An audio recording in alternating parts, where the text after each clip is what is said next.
Well, there is little doubt that the coronavirus is having an impact on cattle markets. In fact, feeder cattle prices dropped $4.50 last Friday. While price is something out of most Louisiana cattle ranchers' control, what they can do is learn to make their practices more efficient and sustainable. That's why a group of Louisiana ranchers went to Florida to visit ranches there, some that have been around for 6 generations. Welcome to Adams Ranch in Fort Pierce, Florida. Located about 20 miles from the Atlantic coast, this land is home to more than 7,500 head of cattle.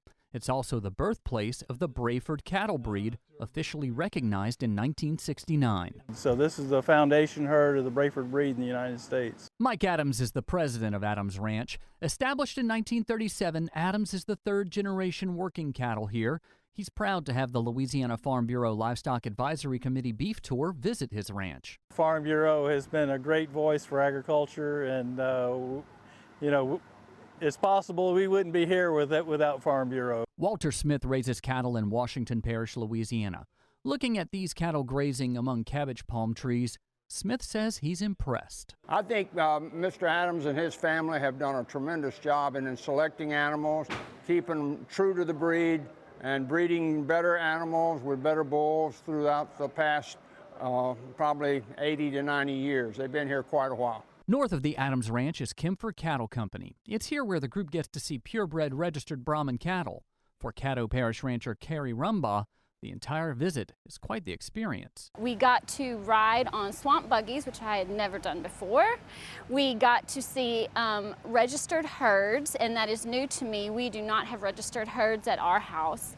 And they have many different breeds. They had Brahma, Shorthorn, Angus, and Charolais, and so it's nice to see a different mix of all the different breeds. George Kempfer represents the 6th generation to work the nearly 4,000 head of cattle here, but on this land, his family does much more, including timber, sod, and even harvesting the palm trees you see in the pastures. You don't always want to be the first to try something new, but you don't, if it's working, you sure as hell don't want to be last. Kempfer says he enjoys sharing what his family does so others can learn just the way he did. So many things we do here we didn't come up with ourselves.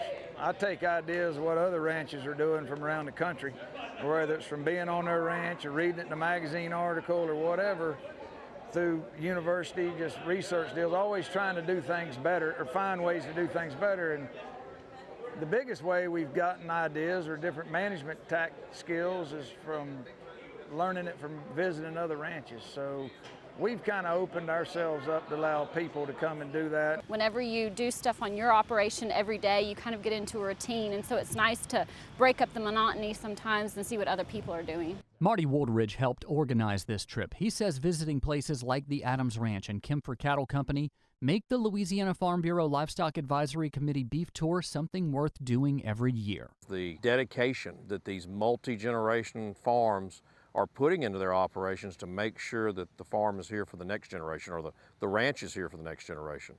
Be it from the way they're protecting the water and making great use of the water that they have, to being the way that they are protecting their image for the 22 million people living in this state.